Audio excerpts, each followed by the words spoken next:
बायकोपेक्षा कडक आणि मेहुणीपेक्षा गोड चहा इथेच मिळेल. एवढे छान छान फीडबॅक होते, खूप सारे वाचले. तर मी निवांत परत बसले, का तर सागरला सगळे वाचायचे होते. म्हटलं तर तुम्ही वाचा.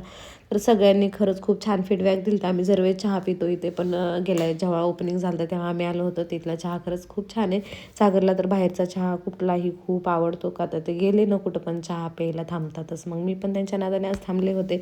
तर म्हटलं पटकन चहा वगैरे पिऊन घ्यावा, का तर कार्टूनला स्कूलमध्ये तिचं आवरून वगैरे सोडलं होतं.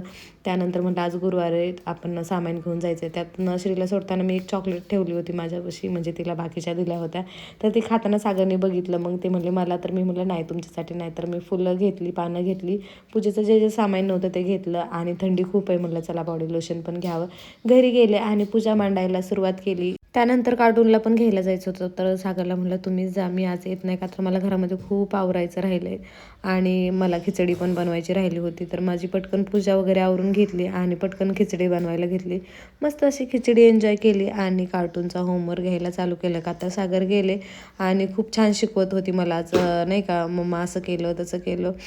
तर म्हटलं चला ऐकून पण घ्यावं आणि थोडासा होमवर्क आहे तर म्हटलं मूडमध्ये तर करून पण घ्यावा. असा काहीसा आजचा दिवस होता माझा.